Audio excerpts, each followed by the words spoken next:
In this video, we're going to learn how to subtract fractions.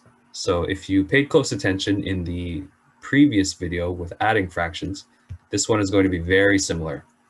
So it's all about keeping the same denominator. Now we're only allowed to subtract two fractions if they have the same denominator. So in this case, in this first question, it's safe to do so. You see there's a denominator of 4 and a denominator of 4. So all we have to do is subtract 2 minus 1 over 4. 2 minus 1 is 1, divided by 4 is our final answer. We are going to run into some of the same issues as last time. So this is a good review on how to get common denominators. 2 and 4 are different. They're not the same denominator. But if I were to multiply 2 by 2, I would have to multiply the top by 2 as well. But now we could say that 1 times 2 is 2.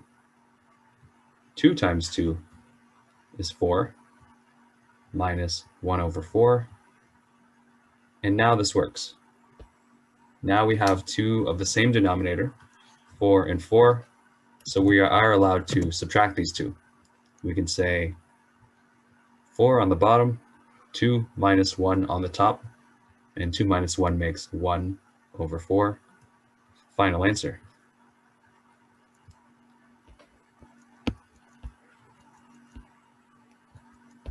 Here's the next one. 1/5 minus 1/7. When both numbers are just not compatible, like 5 does not go very well into 7 without there being decimals required, and of course 7 does not go into 5, we just multiply them by each other. Multiply the 5 by a 7, and therefore this has to be multiplied by 7. Multiply the 7 by a 5, and therefore the 1 has to be multiplied by a 5. And let's see what this makes. 1 times 7 is 7. 5 times 7 is 35, minus 1 times 5 is 5, over 7 times 5, which is 35. Okay, it's safe to subtract these now because we have the same denominator, 35 and 35. So 7 minus 5, all divided by 35.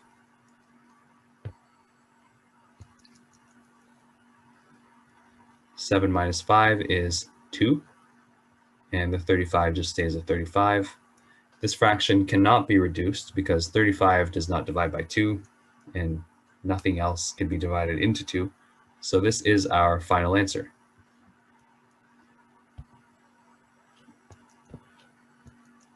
Here's another one. 3 minus 1/2. So 3 has to first be a fraction before we can subtract it by another fraction. And the easiest way to do that is put it over 1. But now we have different denominators. 1 and 2 are not the same. So we have to multiply this one by 2 and multiply this by 2. Now when we do that, we're going to get 6 over 2 minus 1 over 2. And then this can be easily subtracted here. The two numerators on the top divided by just copying the denominator of 2. 6 minus 1 is 5 over 2. Final answer. Here's the last one. What if there were 3 numbers? It's going to be the same as the previous video.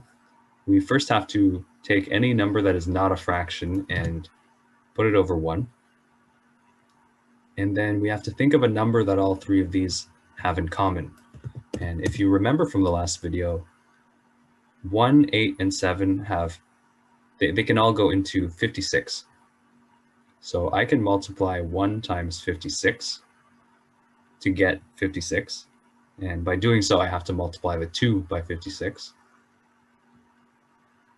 8 has to be multiplied by 7 to make 56, and therefore the 1 has to be times 7. And then 7 has to be multiplied by 8 to make 56, and 1 times 8 up here. 2 times 56 is 112 over 56, minus 1 times 7 is 7 over 8 times 7, which is 56, minus 1 times 8 is 8 over 7 times 8, which is 56. Now that all three denominators are 56, all we have to do now is subtract the numerators. So 112 minus 7 minus 8, all divided by 56. If you're not sure of the proper order of how to do these subtractions, this will be explained in a later video. But for now, let's just do the first two subtracted first.